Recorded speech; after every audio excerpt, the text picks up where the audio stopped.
ইনজুরির সাথে Brazilian superstar নেইমারের যেন গভীর বন্ধুত্ব। ইনজুরির কারণে মাঠের চেয়ে মাঠের বাহিরেই বেশি সময় থাকতে হয় এই ব্রাজিলিয়ান সুপারস্টারকে। এসিএল ইনজুরির কারণে 1 বছরের বেশি সময় ধরে মাঠের বাহিরে ছিলেন নেইমার। চলতি বছরে আল হিলালের হয়ে মাঠে নামলেও খেলতে পেরেছেন মাত্র 2 ম্যাচ। গত মাসের 4 তারিখ আবার হ্যামস্ট্রিং ইনজুরি নিয়ে ফির মাঠের বাহিরে চলে যান নেইমার। মেডিকেল টিম থেকে জানা যায় 4 থেকে 6 সপ্তাহ তাকে মাঠের বাহিরে থাকতে হবে। তবে নেইমার ভক্তরা অপেক্ষায় ছিলেন কবে মাঠে ফিরবে নেইমার জুনিয়র।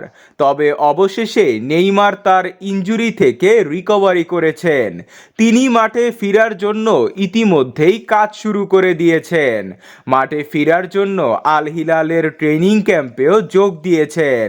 আল হিলাল নেইমারের ফিরা নিয়ে পোস্ট করেছে, তবে নেইমার চলতি বছরে মাঠে নামতে পারবে না, কারণ আল হিলালের এই বছরে আর কোনো ম্যাচ নেই। জানুয়ারিতে কিংস কাপের কোয়ার্টার ফাইনালের ম্যাচ থাকলেও সৌদি প্রো লিগে রেজিস্ট্রেশন না হওয়াতে তিনি খেলতে পারবেন না।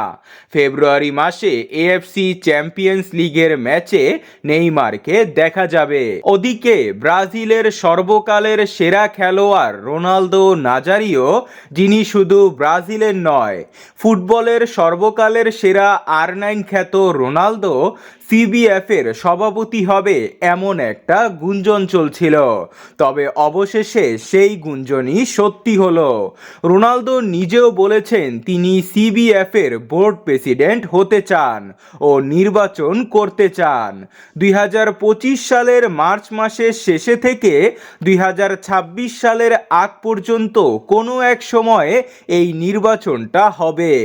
আর এই নির্বাচন করতে হলে রোনালদো ব্রাজিলের 4টা রাজ্য ও 4টি ক্লাবের সমর্থন লাগবে।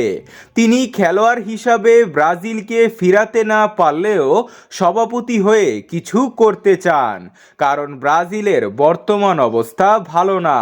তাই সিবিএফ এর সভাপতি হয়ে তিনি ব্রাজিলের ফুটবলের দায়িত্ব নিতে চান।